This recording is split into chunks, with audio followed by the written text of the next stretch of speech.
The ocean was roaring that morning, dark clouds crushing the sky as if the world itself was angry. A young fisherman named Ion stood on the shore, hands trembling, staring at the broken boat that had once belonged to his father. That boat was not just wood and nails, it was time itself, wasted, delayed, ignored. Years ago, his father had warned him, time is like this sea, son. If you respect it, it feeds you. If you waste it, it swallows you. Ion had laughed back then. Today, the sea laughed at him. Before this story goes deeper, if you believe time can change destiny, press like and subscribe, because this story might just change how you see every second of your life. Ion was once the laziest man in his village. While other fishermen woke before dawn, he slept as if life had endless tomorrows. His friends built homes, raised families, and earned respect. Ion chased comfort. He told himself, I'll start tomorrow. Tomorrow became months. Months became years. His father aged silently, still pushing the boat alone into the violent waves.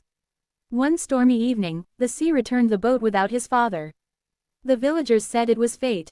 Ion knew it was time he had stolen from his father by not standing beside him when he was needed most.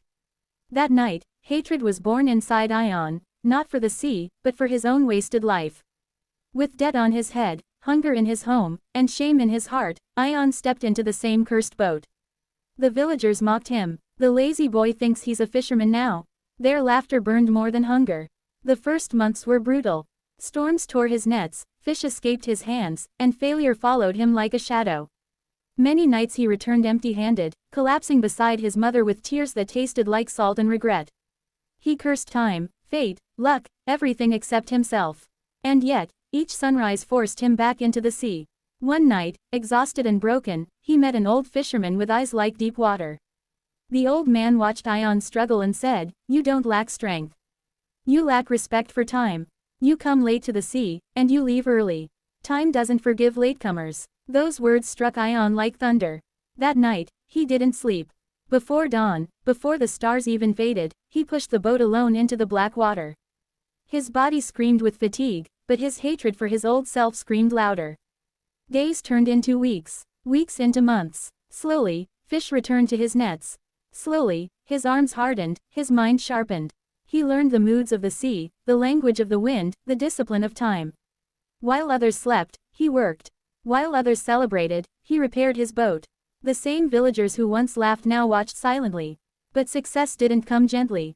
One violent storm took everything again, nets destroyed, boat cracked, earnings lost.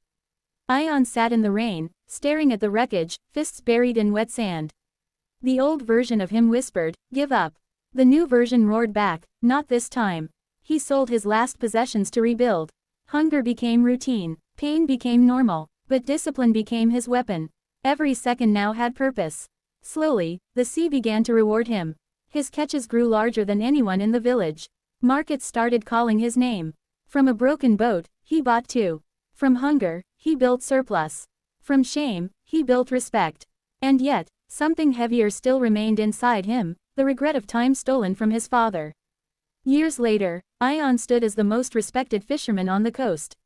His boats lined the shore like soldiers. His mother lived without fear of hunger. The same villagers who once mocked him now sought his advice. At sunset every day, Ion still visited the shore alone. Not for fish, but for forgiveness. He would whisper to the waves, "I learned too late, but I learned because of you."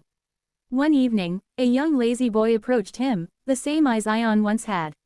"I'll work hard someday," the boy said confidently. Ion's voice turned cold like thunder. "Someday is the most dangerous word you will ever use. It killed my father, and almost killed me." The boy fell silent. Ion continued, "Time is not your servant. It is your judge. It will never wait for you." The village prospered under his leadership, but Ion never called himself successful. "Success is not money," he said. "Success is waking up before your excuses do." And so his story spread beyond the shore, not as a tale of fishing, but as a warning carved from pain. Time either builds you or buries you. The choice is always yours.